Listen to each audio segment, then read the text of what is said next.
5 रुपए में अपने घर बैठे अपने शरीर को स्वस्थ करें। एकदम पैर हल्के हो गए हैं और जो दर्द होती थी चलते समय अब बिल्कुल नहीं है। 5 मिनट ही करा हमने, लेकिन बहुत वेरी इफेक्टिव। 6 घंटे 8 घंटे सोने के बाद भी हाथ ही नहीं उठ रहा जी, उठने को मन नहीं कर रहा जी, चलने को मन नहीं कर रहा जी। मॉर्निंग स्टिफनेस जो रहती है उसको ठीक करे। 5 मिनट पेंसिल ऐसे रगड़ कर। ये हमारे कंधे का जॉइंट है, ये एल्बो का जॉइंट है और ये हमारी रिस्ट का जॉइंट। बाइसेप्स और ट्राइसेप्स में पेन है, इन जॉइंट्स को इस मसल खाली बैठे चालू हो जाओ। हाँ शुरू हो जाओ। बॉडी हल्की हो गई है। अच्छा जी।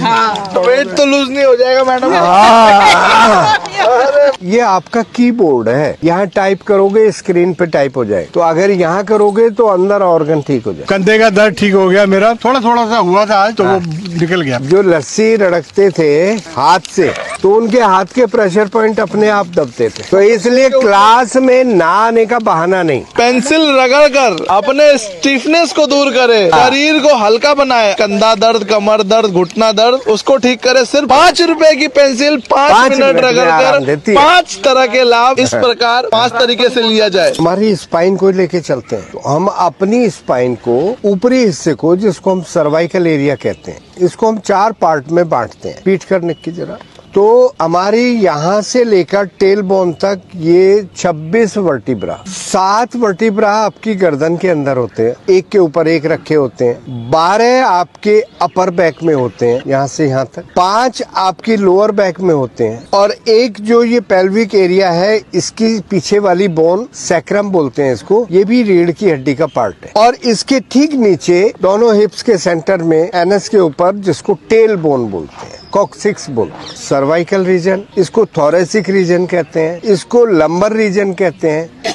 और इसको पेल्विक रीजन कहते हैं। तो हमने 4 पार्ट में बांट दिया। अब हम अपने हाथ पर इन चारों पार्ट पर कहाँ देखते हैं कि आप अंगूठे को ऐसे मोड़ें जरा, तो ये जो अंगूठे का सेंटर पॉइंट है, अगर हम इसकी रबिंग करते हैं इस तरीके से, तो हम अपनी गर्दन की अकड़ाहट को, अपने मसल्स के स्पाज्म को या सर्वाइकल स्पॉन्डिलाइटिस को इससे राहत दे सकते हैं। जितनी एक्सरसाइज योग में आप करते हैं, अगर आप 1-1 मिनट सुबह शाम इस तरीके से दोनों हाथों पर करते हैं, तो आपको गर्दन के पीछे जो पेन होता है वो आपको इससे ठीक हो सकता है। अगर अपने आप नहीं हो रहा तो मैं फिर बता देता हूँ, यहाँ से लेकर यहाँ तक हमने ये मसाज देनी है। जिनको सर्वाइकल नहीं है या सर्वाइकल में कहीं कोई पेन नहीं है, उनको कोई पेन फील नहीं होगा। और जिनको सर्वाइकल में कुछ डिफॉर्मिटी है, कुछ डिस्क आगे पीछे हो रही है, बल्जेस है, पेन है, मसल्स पेन है, उनको ऐसा करने में पेन फील होगा। तो ये इसकी पहचान। अब उसके बाद जो हमारी पीठ का हिस्सा आता है, अपर बैक, लोअर बैक और टेल बोन तक, वो हम इन 2 उंगलियों को इधर, 2 उंगलियों को इधर, ये जो बीच में लाइन जा रही, ये आपकी रीढ़ की हड्डी को, अपर बैक को, लोअर बैक को ठीक कर सकता है। पीठ में दर्द हो तो यहाँ मसाज देंगे। जब ये मसाज देंगे तो आपको कुछ ही देर में अपनी पीठ में रिलैक्स फील होगा। सीधा खड़े होने में दिक्कत हो रही है तो आप इस तरह की मसाज घर पे बैठे बैठे कर सकते हैं। तो लेफ्ट हैंड में करेंगे तो लेफ्ट हैंड की साइड का, राइट हैंड में करेंगे तो राइट साइड का स्पाइन का, यानी कि एक स्पाइन है, उसकी राइट साइड और लेफ्ट साइड एज भी तो होंगे ना, नर्व तो दोनों साइड निकल रही है। क्लियर हो गया? कई लोगों को शोल्डर में पेन होता है, कंधे में दर्द है, फ्रोजन शोल्डर कह देते हैं। तो ये जो हमारी उंगली है, इसका लास्ट वाला ये हिस्सा, ये हमारी शोल्डर के लिए। अगर कंधे में दर्द है, ऐसे ऐसे,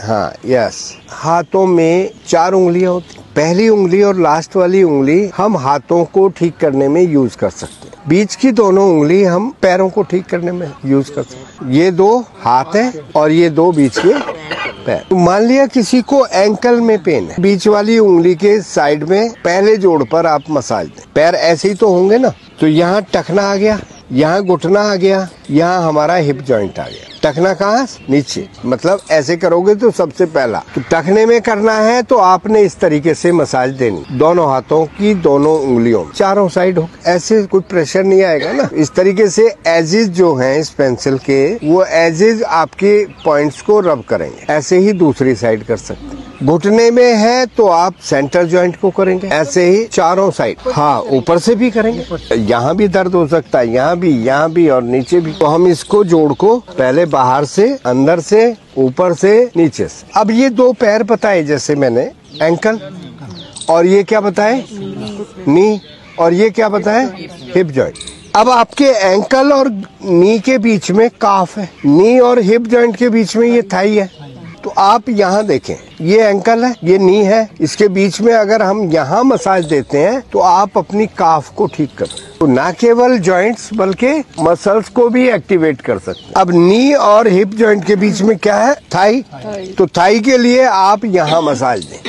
और वैसे तो इस तरह के नेचुरोपैथी के टूल्स आते हैं, उसमें डॉट लगे होते हैं, आप नहीं तो पेंसिल से भी, पेंसिल भी पूरा होता है, तो आप इस तरीके से करते हैं। तो हम ये जो एरिया है हमारा, ये हाथ पैर बता दिए, ये पैर और ये हाथ, अब इसके ऊपर ये हिप बता दिए, इसके ऊपर जो चेस्ट के अंदर, एब्डोमेन के अंदर जो ऑर्गन है वो सब कहाँ? इस हथेली में। तो अगर हम हथेली को इस तरीके से मसाज करते हैं तो ये आपने पूरे एब्डोमेन और चेस्ट के एरिया को, आपने मसल्स को आप केवल पेंसिल के सहारे दिन में एक बार लस्सी बना लेनी है। हाँ, तो यानी कि आपने 1 मिनट रोज ये मसाज देनी है, एक एक पेंसिल बैग में रखनी है। तो एक पेंसिल ने आपकी पूरी बॉडी के प्रेशर पॉइंट बता दिए, आपने कहाँ क्या करना है। थोड़ा सा खड़े होकर चल के देखें। पेंसिल से मसाज करने के बाद उसका इफेक्ट क्या आता है? आपकी जो स्टिफनेस है बॉडी की, कंप्लीट बॉडी की, तो आपने लोअर बैक भी, अपर बैक भी, आपने शोल्डर भी, और आपने जो हथेलियों वाला ये किया था, इससे आपके ऑर्गन। तो अगर हमें कहीं भी अकड़ाहट है, हम सुबह सो कर उठते हैं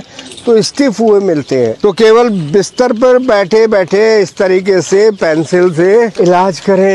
तो फिर क्या करना होगा? लाइक, हाँ, सब्सक्राइब। या जनता के साथ मेरी मंच।